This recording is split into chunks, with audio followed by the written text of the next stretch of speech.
Assalamualaikum warahmatullahi wabarakatuh. Berjumpa lagi dalam pembelajaran sejarah Indonesia bersama saya Nurita Viana.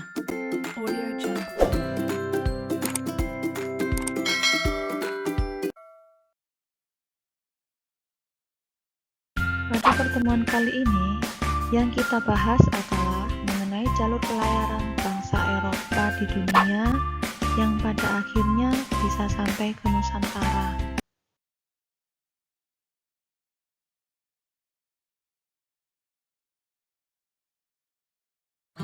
Bangsa Barat atau bangsa Eropa yang melakukan pelayaran dunia yang pada akhirnya singgah ke Nusantara.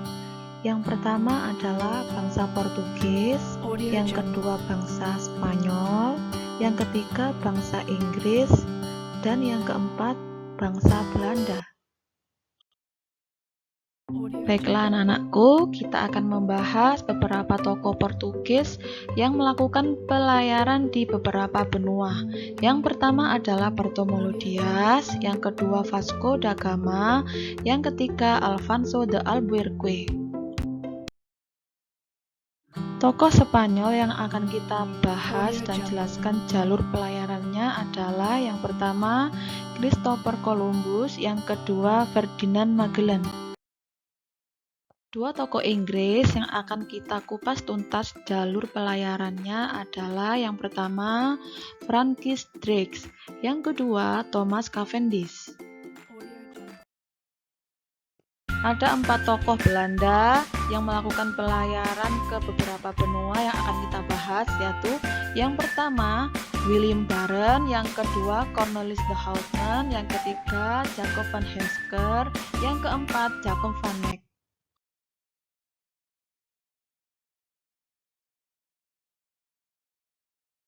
Anak-anakku, kita akan membahas rute jalur pelayaran Bartolomeu Dias yang awalnya berangkat dari pelabuhan Lisabon, Portugis, terus berlayar sampai ke ujung selatan Afrika dan menemukan Tanjung Harapan.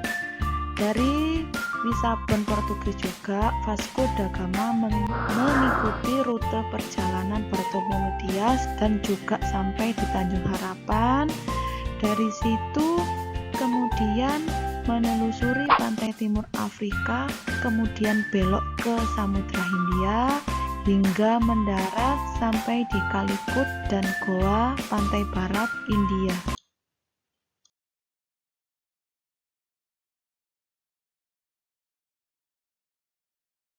Tokoh Portugis lainnya yang akan kita bahas jalur pelayarannya adalah Alfonso de Albuquerque. Alfonso berlayar dari Portugis, mendarat pertama kali di India. Kemudian berlayar kembali ke Portugis dengan melakukan penaklukan di Pulau Hormuz di Teluk Persia. Sehingga akhirnya Alfonso diangkat sebagai gubernur jenderal di India. Alfonso kemudian berlayar melakukan ekspedisi di Malaka sehingga Malaka berhasil dikuasai oleh Portugis. Alfonso juga melakukan ekspedisinya di Ternate Maluku dan juga di Sunda Kelapa, yaitu di Kerajaan Demak.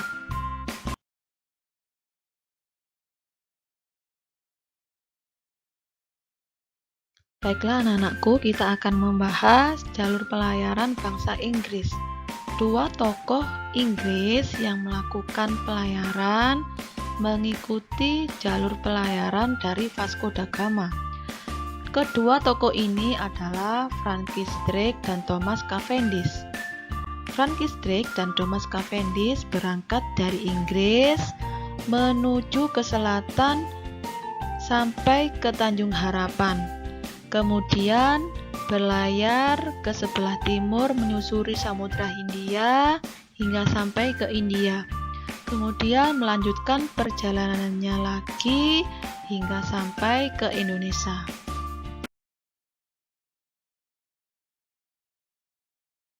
Baiklah anak-anakku, kita akan membahas mengenai jalur pelayaran bangsa Spanyol.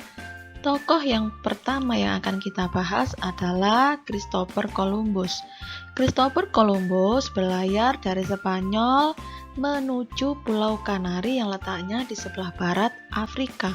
Kemudian melanjutkan pelayarannya menyusuri Samudra Atlantik sehingga berhenti di Kepulauan Bahama yang dikiranya adalah sudah sampai di Hindia, sehingga penduduk di sana diberi nama suku Indian. Dari sini, Columbus melanjutkan perjalanan menuju San Salvador. Kemudian berlayar lagi dan mendarat di Hispania atau Haiti. Tokoh Spanyol selanjutnya yang akan kita bahas adalah Ferdinand Magellan yang melakukan pelayaran dari Spanyol menuju Pulau Kanari sebelah barat Afrika.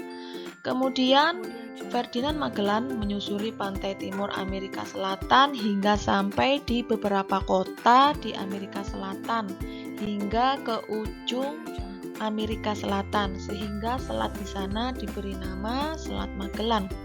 Ferdinand Magellan akhirnya melakukan perjalanan dengan menyusuri Samudra Pasifik hingga sampai di Filipina, tetapi pada akhirnya Ferdinand Magellan meninggal di sana dan dilanjutkan oleh Jan Sebastian Elcano untuk melakukan perjalanan ke selatan menuju Maluku. Dari Maluku nanti pada akhirnya dilanjutkan ke selatan menuju Tanjung Harapan, menyusuri pantai barat Afrika, kemudian sampai di Spanyol.